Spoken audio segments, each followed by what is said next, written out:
Good morning.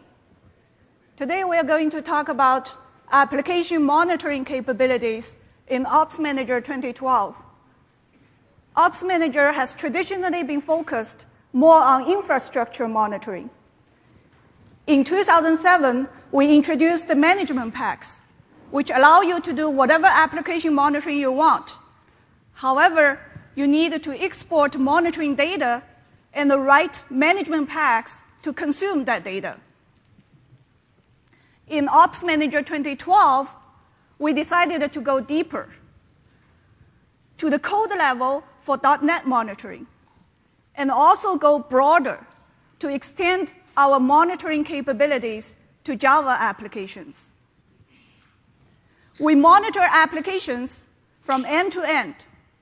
We create synthetic transactions to make sure the monitored application is responding.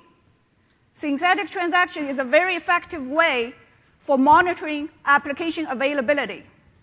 However, it's not always representative of the real user experience. So for .NET monitoring, we also monitor real end user experience from keyboard to eyeball. How long does it take for the first byte to come to the browser after the user requested a page? How long does it take for the page to be fully loaded in the browser? And is there an error on the page? With end user monitoring, now you have visibility into your user's real experience with your application.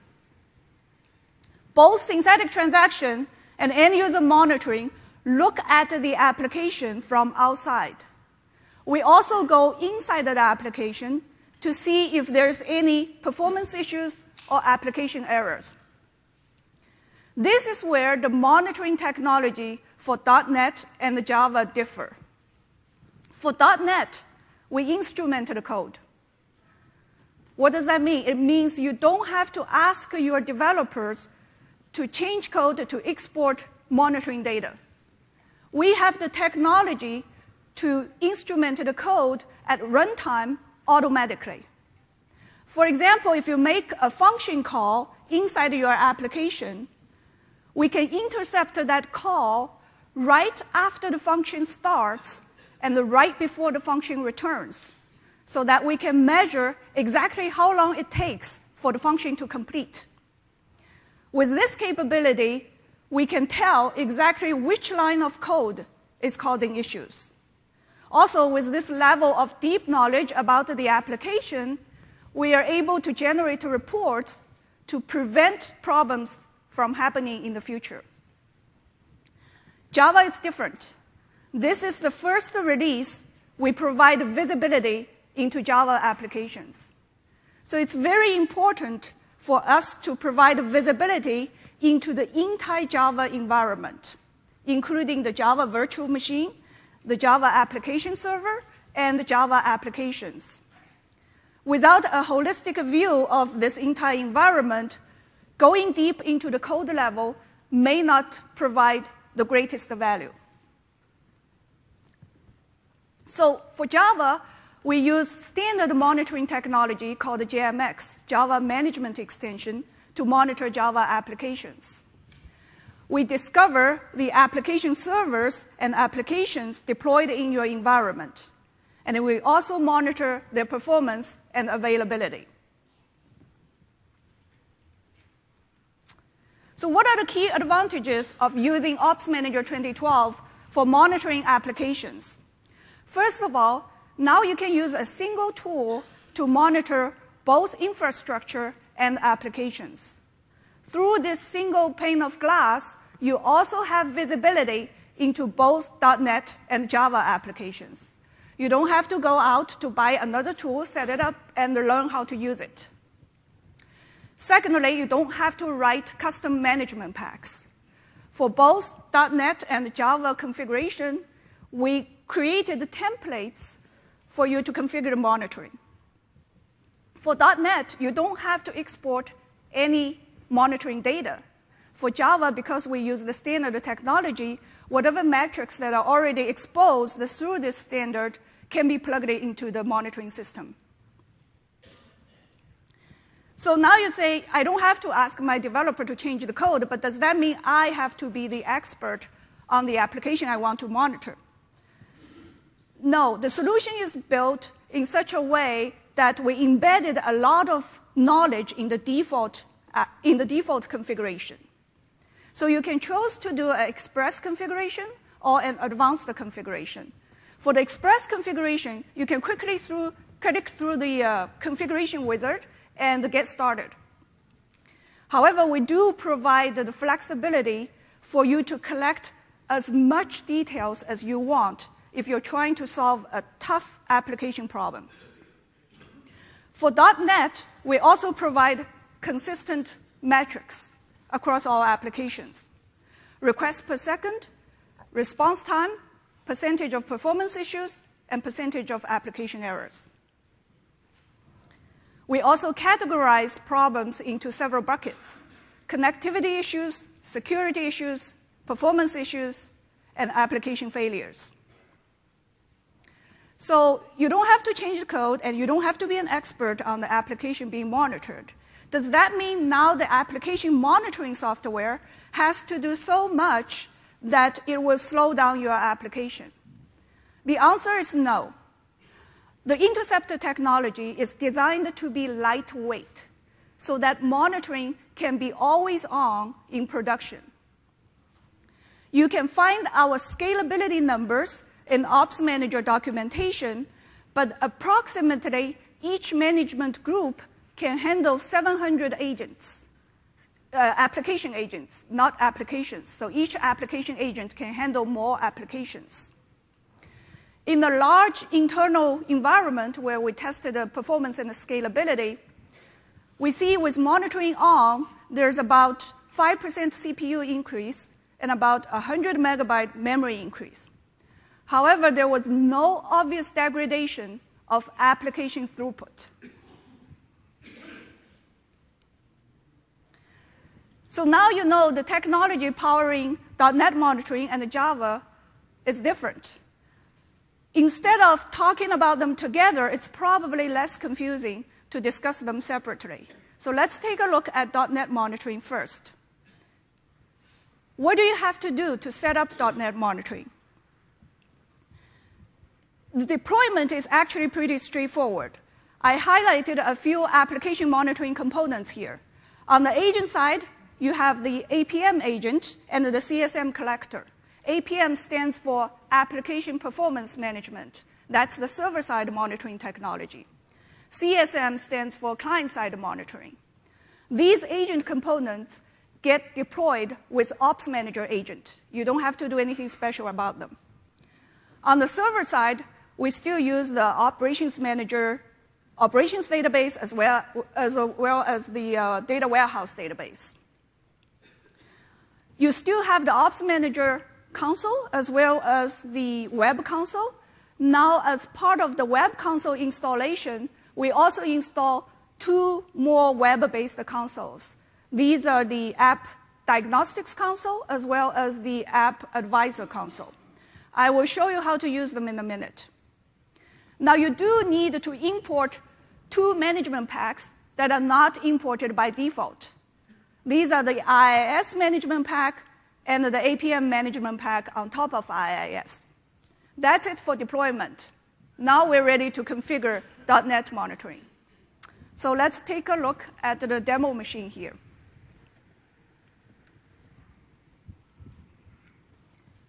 So here you see the Ops Manager operations console.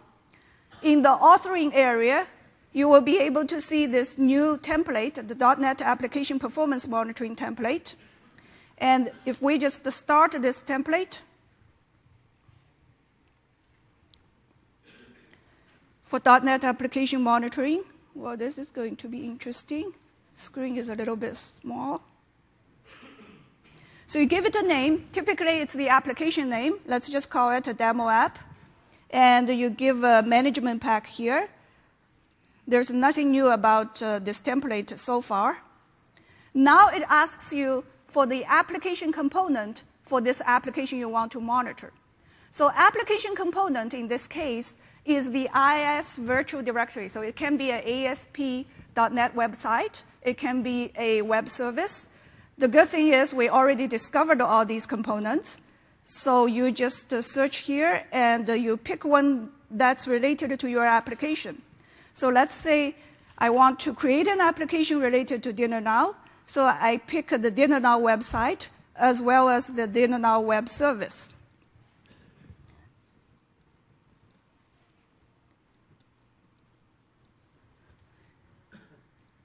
And I select OK here. You can tag this configuration with the environment. So the environment can be production, staging, test, development, or whatever you want.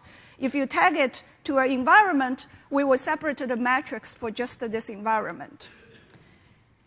And the screen is a little bit small. You cannot see here, but you can certainly target the group of computers for this configuration as well. The next page asks you whether you want to alert on each event. In production, normally you don't want to do that because that would be too noisy. However, if you just started trying to test this solution, it's probably a good idea to turn it on so that you can see what's actually happening. And then the next thing it asks you to configure is the performance thresholds. Normally, a number between 5 seconds to 15 seconds is a good number because that's where the user starts to give up and navigate away from your website. So this is the end of the Express configuration. If you click the next button, it just says, OK, we're done. We can get started to monitor this application.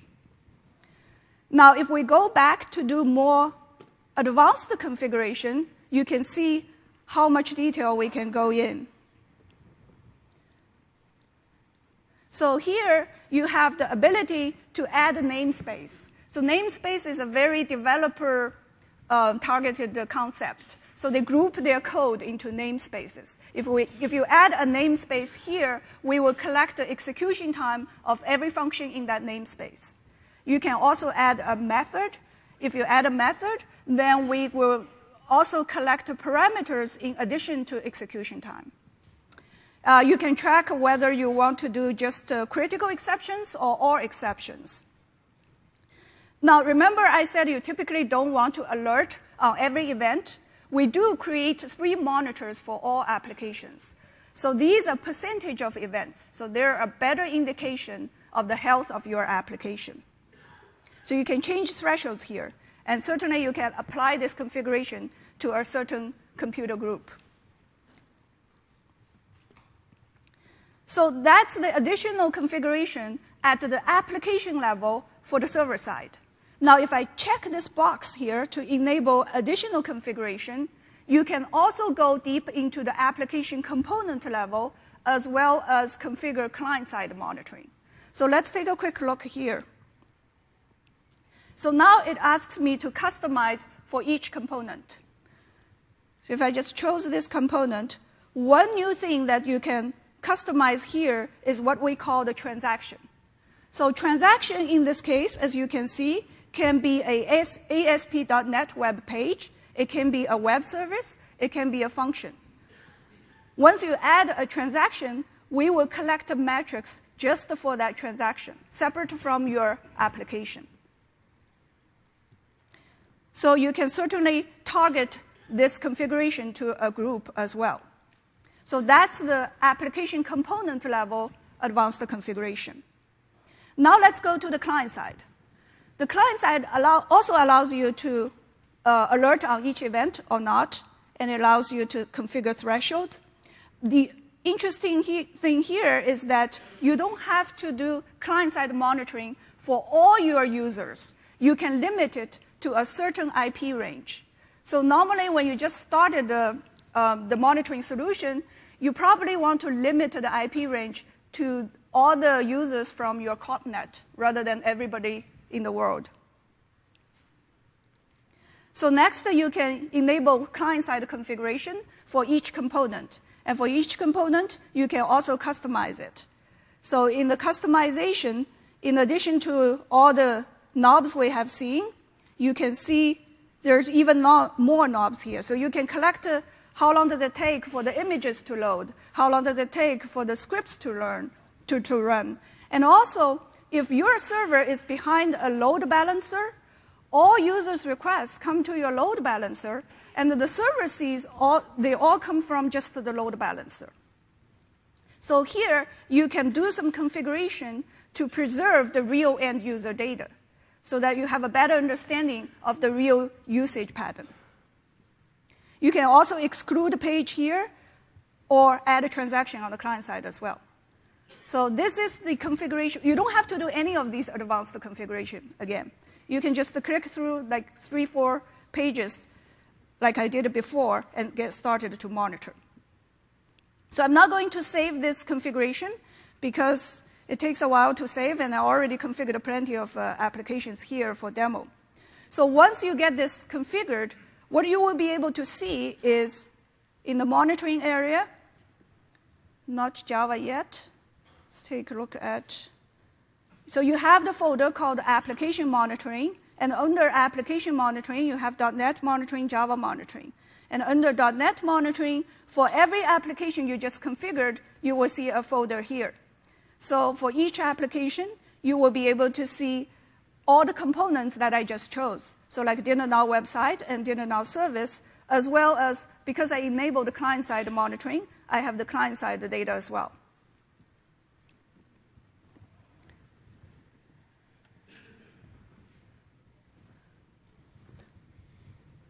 So coming back to our slides, to summarize, you have the choice of doing express configuration versus advanced configuration. For express configuration, you decide whether to alert on each event. Normally you don't. And you set the performance thresholds, and that's it at the application level. For advanced configuration, you can configure various levels of data collection. You can collect at the component level, at the transaction level, at the namespace level, or method. And for client-side monitoring, you have a few more knobs to turn, like you can restrict the IP range. So now you have .NET monitoring configured. How do you actually monitor the application? There are two approaches. The first one is where you have a problem. You want to get notified, and you want to be able to troubleshoot it. So to troubleshoot it and diagnose it. And the second one is you want to be able to proactively prevent problems from happening in the future. So let's take a look at the reactive approach first.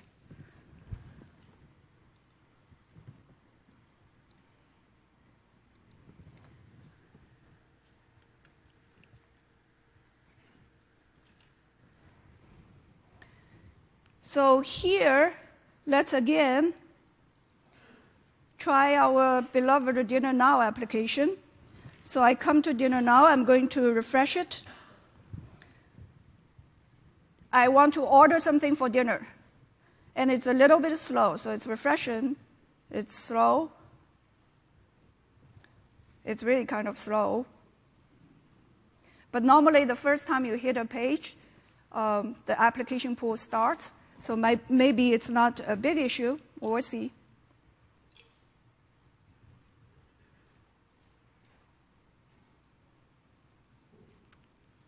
Still waiting.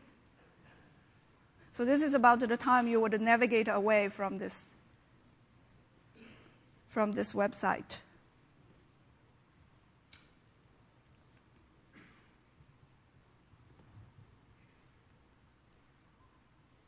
This is slower than usual.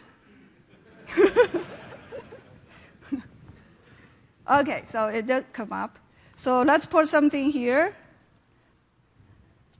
And we try to find a restaurant.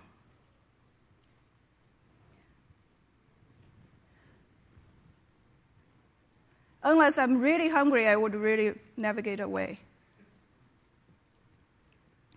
There should be a restaurant coming up. Okay, I chose a restaurant.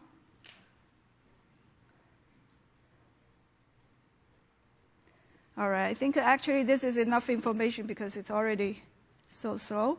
So normally we would do, okay, I select a smoothie, and it shows up in my cart. That's nice. But I want a muffin as well, and I clicked on it, nothing happens. I clicked on it, still nothing happens. So I give up, I check out. I sign in as my test account, and I submit.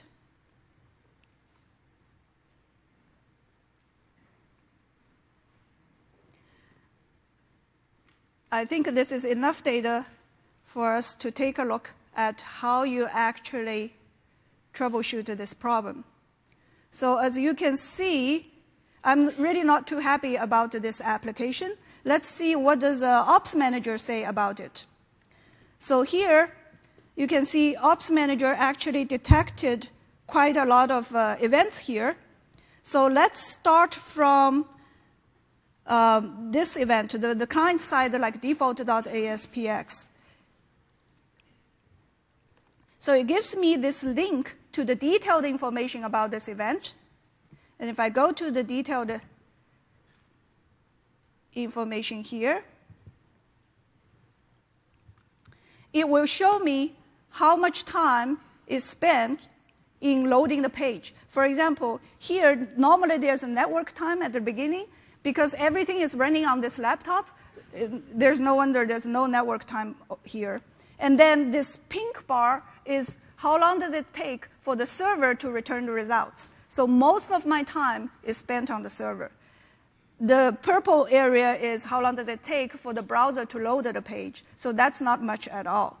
And then the picture on the right tells me like how much time does it take for the images to load versus to render the HTML. So by looking at this, I know most of my time is spent on the server side. So I want to go down, deep down, drill down into the server side to see what's going on there. So I can take a look at this distributed chain. So it tells me this client comes to this server and then calls web services. So if I just take a look at perhaps this event, it tells me, okay, this is taking, 22 seconds. I was really patient there. So, and this one, maybe expand all. This one takes a long time. It's a WCF web service call on the server side to get restaurant information. So I can further drill down into this particular call with the distributed chain. So here, I have a few similar events. I will just pick one of these events, and then I expand this particular event. Now it tells me your problem is in this SQL query. So it tells me which database, which SQL query, and if there is parameter, it will tell me the parameters as well. So now you probably have enough information to go to your developer and ask them to fix the problem. If you went to the keynote this morning, you will notice that we also have TFS Sync integrated with Ops Manager. So here you can just send this alert to engineering, assign to engineering, and then it will show up in Visual Studio. Every time you make a comment for this alert, your developer will be able to see it in Visual Studio in TFS as well. And if your developer makes some comment in there, you will be able to see in Ops Manager console as well. So this really reduces the friction between ops and devs. So I also mentioned that we categorize problems into several buckets. Here you see like performance events and application exception events. There's also connectivity issues, security issues. I don't have it on this application, but I believe I have it on this application. So connectivity issues typically means you're making a remote call, and whatever is on that remote side is not there. So for example, here you can see I'm making a SQL call, and probably the SQL server was down. If I click on the details of this event, I will be able to see exception events. I make a SQL call, and it says the SQL server on the other end is not there. And another case of connectivity issues is when you are calling a web service and the web service is not there. I think one of these is that case. So this is a web call, and if I look at the details of this problem, I will be able to see it's trying to make this get a restaurant category call, and it's not there. So normally, connectivity issues and security issues can be viewed here. It says this particular user is trying to access this database, and it cannot access it.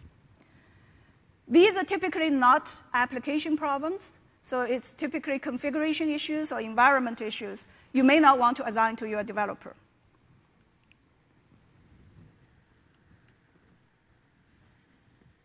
So that's how you react to a problem. Now, because we collected this rich data, we are also able to generate a report to help you prevent problems from happening in the future, so that you can make sure your time is always spent fixing the problem that has the biggest business impact. So let's take a look at the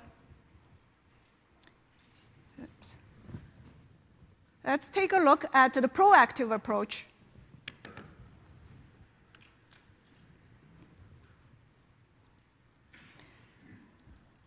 So we introduced a new console called Application Advisor. This is where you can see all the reports. Perhaps the most interesting report is this problem distribution analysis. So the problem distribution analysis will tell me which application contributes to most of the problems in my environment. I'm trying to get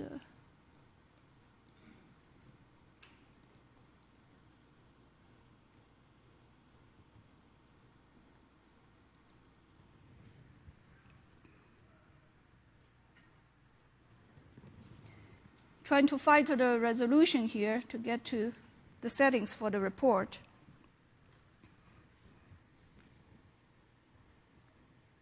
So it will tell me which application contributes most to my problems in my environment, and for each of these applications, it will also tell me what are the most frequent problems.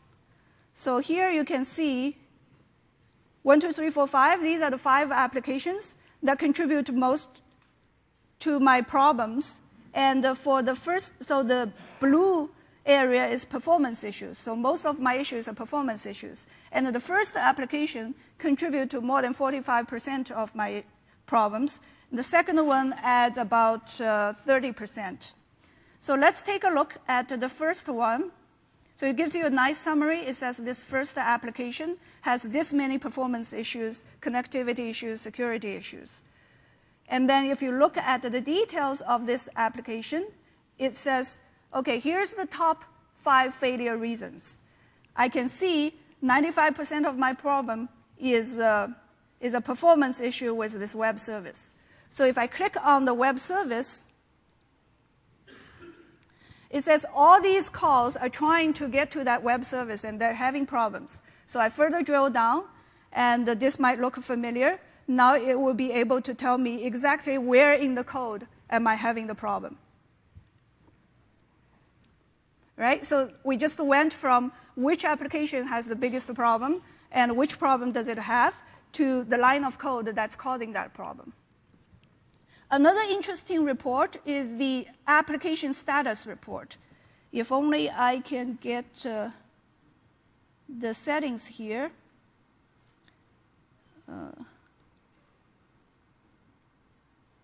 Perhaps not. There's no way I can get to the settings here. F11. Oh, there we go. Thank you. So all I needed to do here is to set the source. So let's just pick like a dinner now, and the dinner now staging.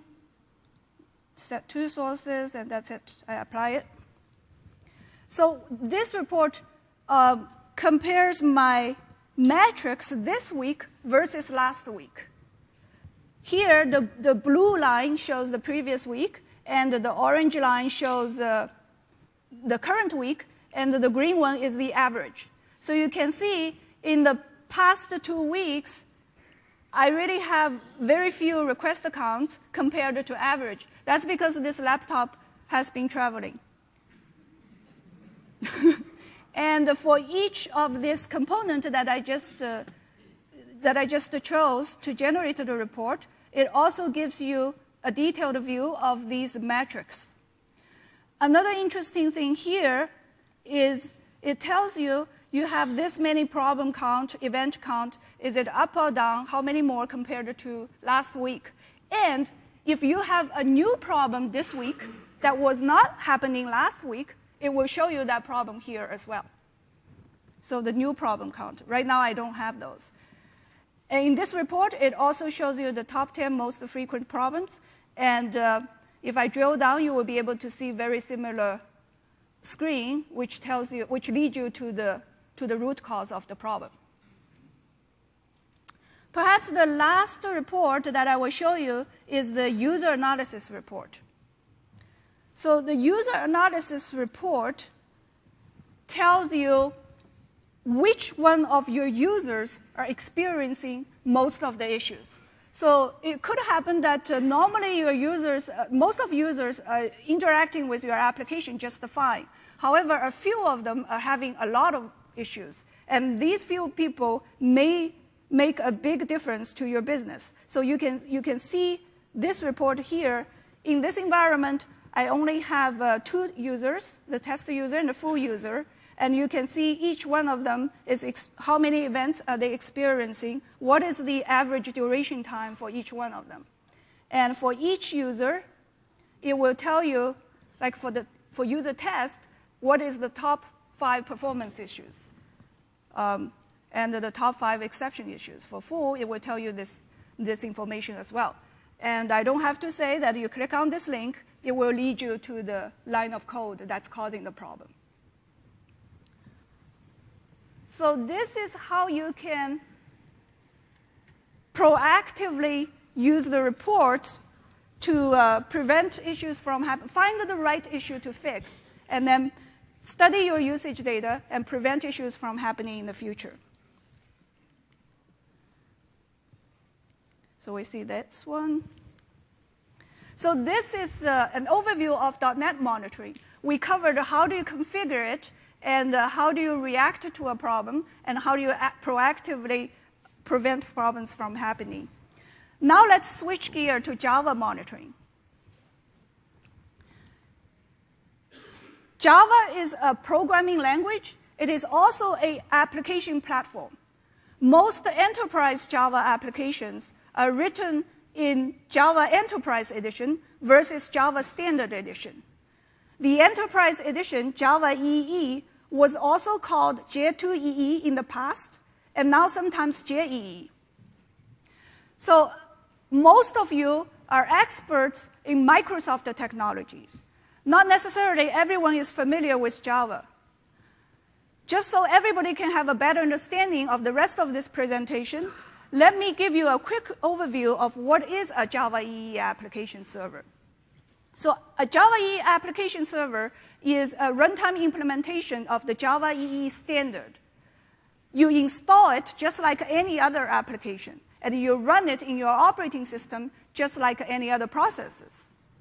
The operating system in this case can be Windows or Unix or Linux. The Java virtual machine abstracts the difference between different operating systems. So the applications written in Java are actually platform independent. So the Java EE application server typically comes with a web server. In that sense, it's a lot like IIS. It hosts applications inside it so that they can respond to web requests. However, it's not just a web server. It also has frameworks built in to support your large-scale, mission-critical enterprise applications. For example, message queues, connection pools, transaction services. It also has this standard technology for monitoring called JMX, Java Management Extension, which I will talk about a little bit more later. You can have multiple applications running inside each app server instance, and you can have multiple instances running inside each operating system. So if you have not used the Java that much, let me give you a quick glance of what does a Java app server look like when you get it installed. What you're looking at is an admin console of the IBM WebSphere. Now, this is not Ops Manager console. This is IBM's WebSphere console. So here I have a WebSphere server installed. And if I just click on this server, I will be able to see all this information I will be able to configure all this information about the server, like the web container, the portlet container, EJB container. I'll be able to configure applications, messaging. I'll be able to configure infrastructure, communication. So on the left side is the category of things an admin can do for WebSphere. So if you go down to applications, you'll be able to see all the applications running in this application server instance. If you go down to resources, you will be able to see, for example, databases controlled by this app server, all these databases. So you can see it's a really powerful piece of software, almost like a small operating system itself.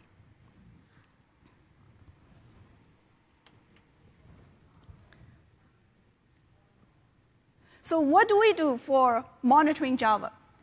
We discover and monitor the application servers deployed in your environment. And we also discover and monitor the applications running inside of the application server. Unlike .NET, there are many different Java EE application servers on the market. The most popular ones are IBM WebSphere, Oracle WebLogic, Red Hat JBoss, and Apache Tomcat.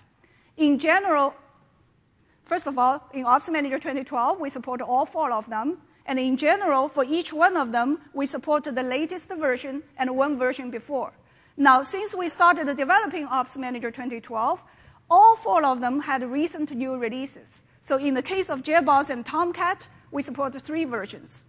We also support a wide range of operating systems for each of these application servers. Certainly all Windows servers, as well as all Ops Manager cross-platform supported Linux servers.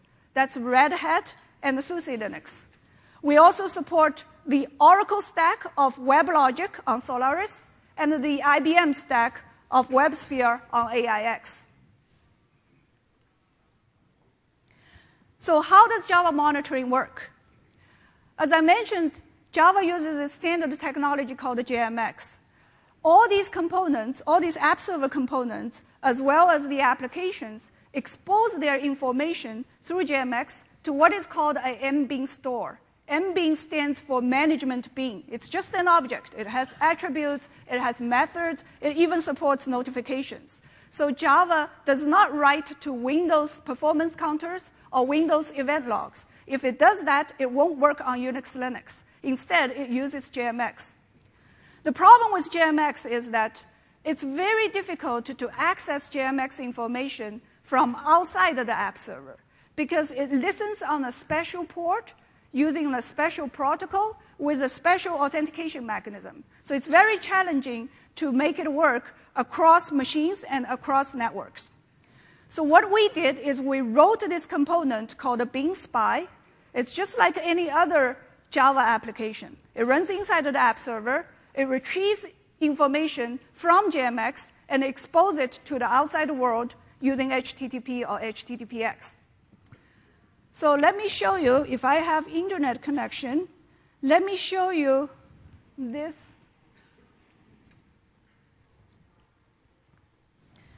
Let me show you this Tomcat instance running inside Windows Azure. So if you recognize cloudapp.net is the Windows Azure domain.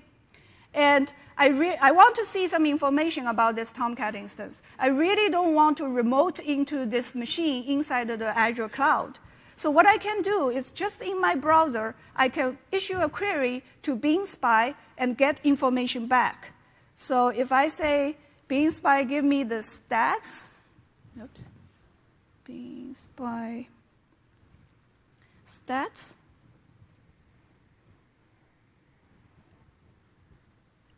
It will give me the information about the Java virtual machine stats. For example, the class loader count, the thread count, and the garbage collection, memory information, all that. And then if I say, well, I want to know something about the app server itself, I say, okay, give me the information about the app server. So it will tell me the name of the virtual machine, the class path, the library path, all this information specific to Java application servers. So this is exactly how Ops Manager works as well.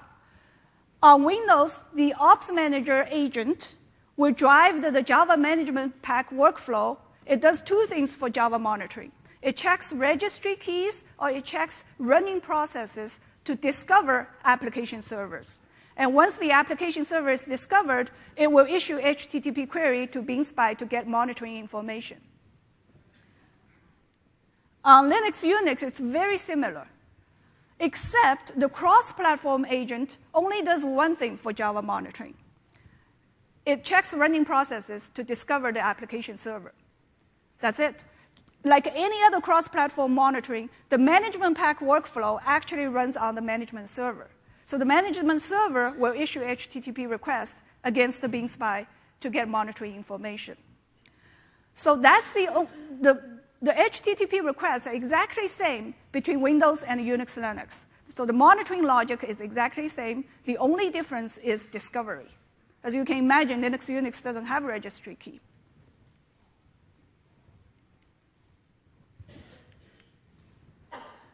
So what do you have to do to set up Java monitoring? The Java EE management pack is a separate download. It's not on the Ops Manager media. You can download it from this link right now. And it has an MSI that contains all the MPs for the different app servers that we support, as well as different versions of each of these app servers.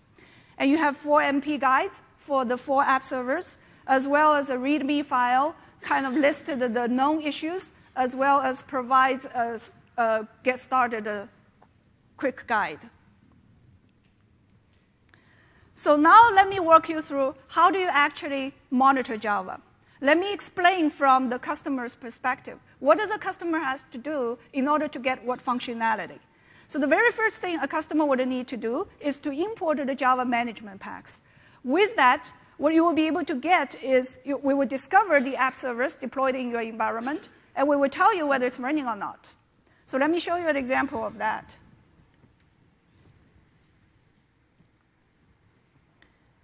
So here on this machine, I actually have 2 WebSphere instances installed. The one you're looking at is running, and the other one is not running. So if I go to my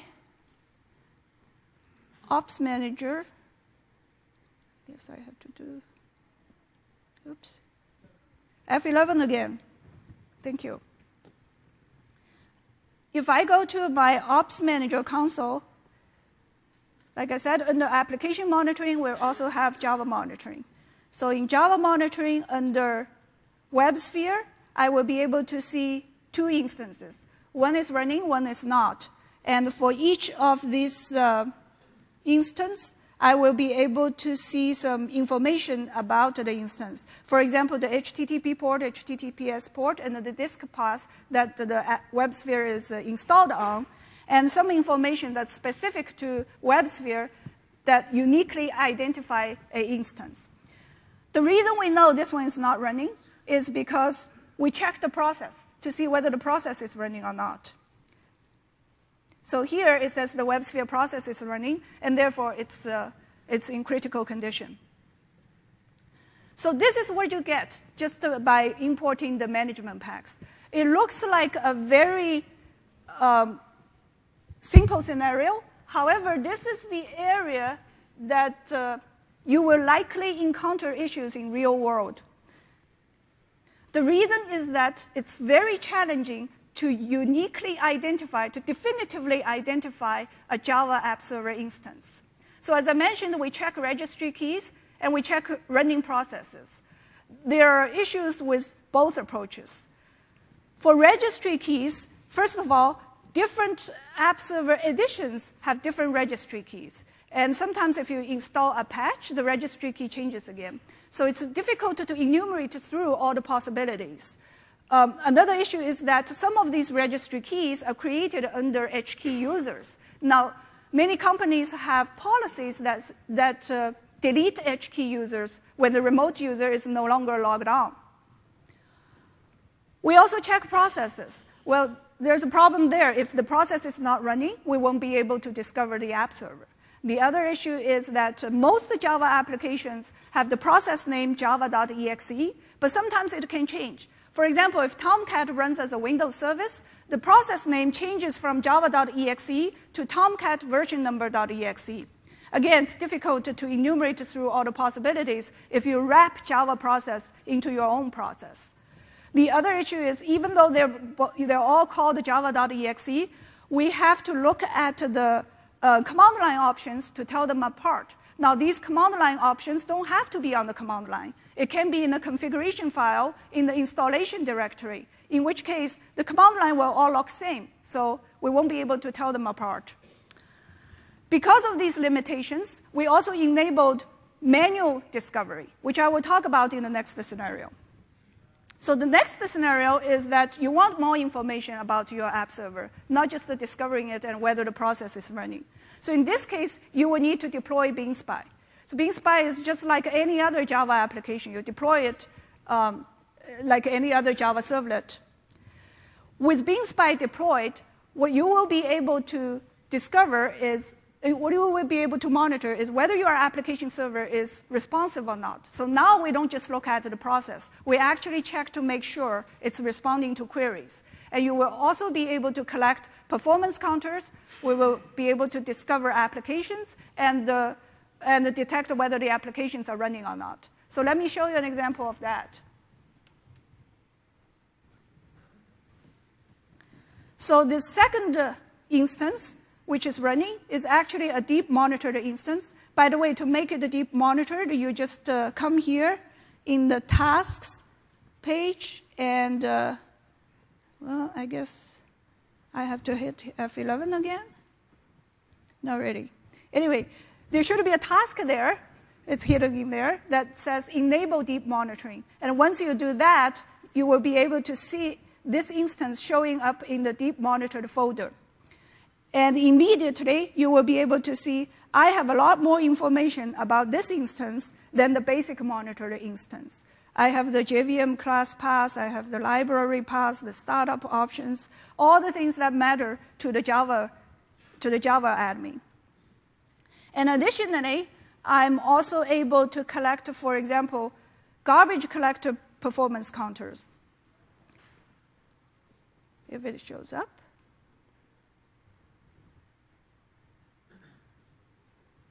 So we will discover all the garbage collectors in your app server, and for each garbage collector, we will collect information about how long does it take for the garbage collection to happen, and how often does it go garbage collection. Garbage collection is important because when garbage collection is happening, the app server is not responding to your user request.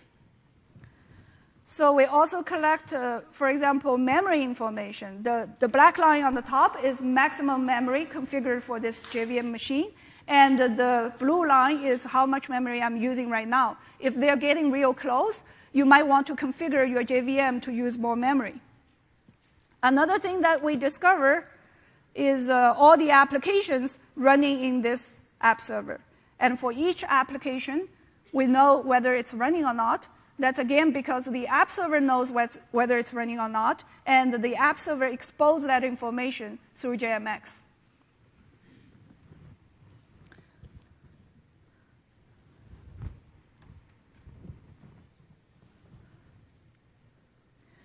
So just to summarize, all these components will write their management information to JMX, and BeanSpy retrieves that information out and exposes it to through HTTP. Now, by now, you would realize if I just have access to BeanSpy, I will be able to monitor this app server. And that's exactly true. That's exactly how we enable manual discovery. So for whatever reason, we cannot do automatic discovery. All you need to do is to supply the URL of your app server to a PowerShell script that we provide. And once you do that, we will be able to create a Java app server instance, just like the automatically discovered instance. You won't be able to tell the difference. So remember that Tomcat app server that I showed you in the beginning? I actually use the manual discovery to add an app server to my Ops Manager monitoring solution. Here you can see this is my cloudapp.net app server, and I certainly don't have any Ops Manager agent running in Windows Azure. All I have is that Tomcat and BeanSpy running there. And for this app server, I also discover all the applications PD hosted, so the cloudapp.net applications running in that app server in Azure, and I also have garbage collector information and other performance counters. So this is how you enable manual discovery.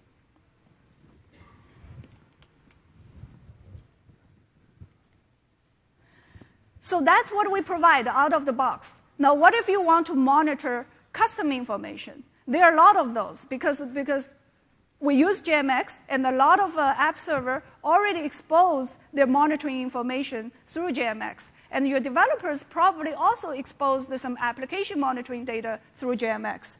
So what you can do in this case is to use our template to create custom monitors and performance collection rules. Let me show you an example here. So here in the authoring area, again, in addition to .NET Wizard, I also have Java Wizard. I have two of them. One is to configure availability monitor, and the other one is to configure a performance collection rule. So let's take a quick look of this. We probably won't go through all of it because it takes some time. So here, let's just pick the Java EE application availability monitor, give it a name, demo, and give it a management pack. It doesn't really matter. Now it shows me all the applications discovered in your environment. So this is asking you, so what kind of custom monitoring you want to do against which application?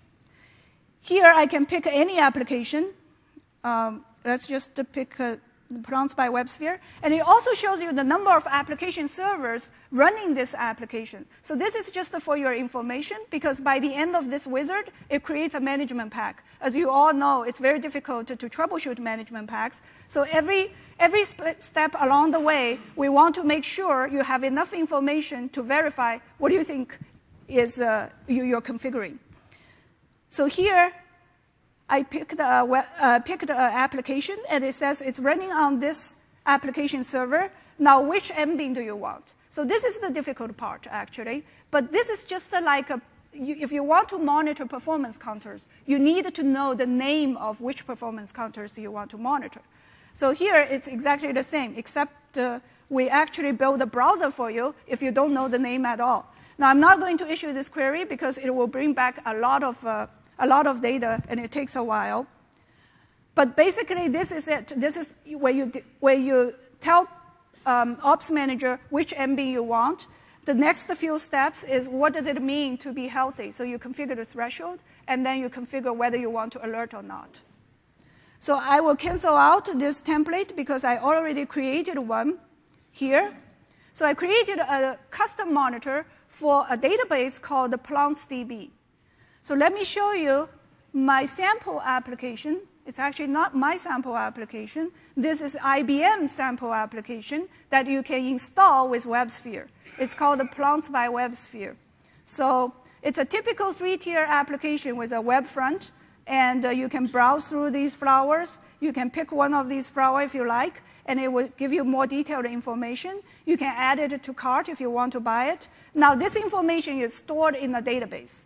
I created a monitor to monitor that database. Now I'm going to simulate an error on that database and see if Ops Manager can detect it. So how do I simulate an error? I come to IBM's admin console, I select this database, PlantsDB database, and I say, I want to manage the status of this database, and I say, I want to pause this database. So now it's paused. If I go back to my application and refresh it, it should give me an error because the database is paused. Yeah, it gives me an error. So let's take a look to see if Ops Manager can detect that. So Ops Manager and WebSphere applications, normally it takes a little bit time for it to detect it. But while we're waiting, let me show you a little bit more information about BeanSpy. So we create two static queries for BeanSpy. You get the JVM statistics, you get the app server information. For any other information, you can make a JMX query. So I highlighted a query here. The good news is this query that looks like a regular expression, but it's not really a regular expression, it's not something that Microsoft invented.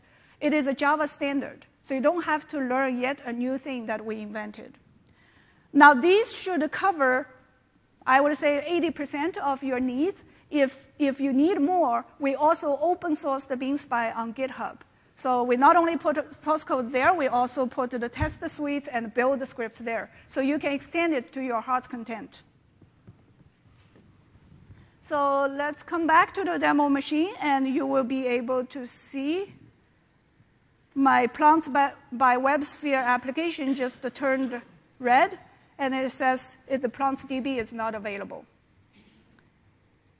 Okay, so that's Java monitoring. The very last thing I want to show you kind of brings .NET and Java together.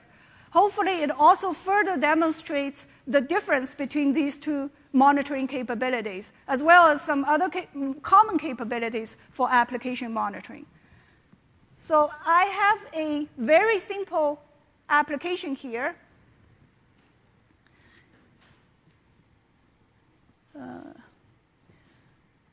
I have a very simple application here called get temperature.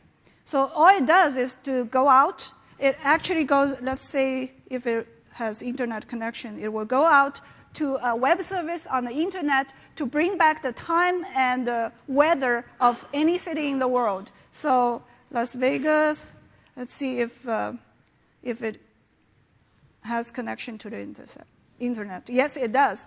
And the button down there converts Fahrenheit to Celsius. It's actually a web service running on my SUSE Linux machine.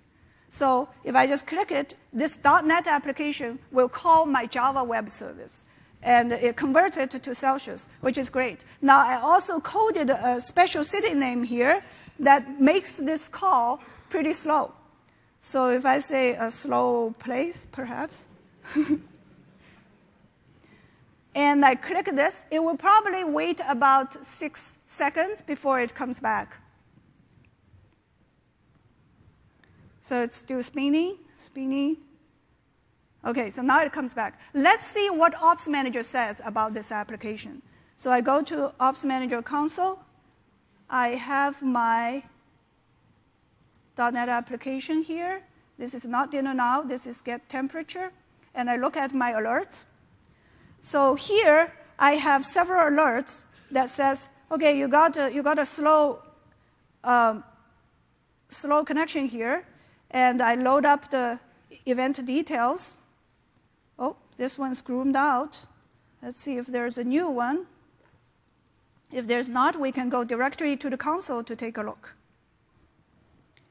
So here, it says, OK, you are calling this ASP page. And it's making a web service call to this Java Fahrenheit to Celsius conversion. And this web service is running on this URL. This is my SUSE Linux machine, actually. So it knows this particular call. It made this call, and this particular call is slow. Now, the difference here is it cannot go further into the code level in Java. Not yet in Ops Manager 2012. OK? So that's how you bring the .NET application and Java application together. You will be able to see it goes out, and it's slow. Or it may, actually I have another event here that I can show you. That's when I turned that Linux machine down. It says, hey, you're trying to make a call and it's not there. So it will know that, but it cannot go to the code level.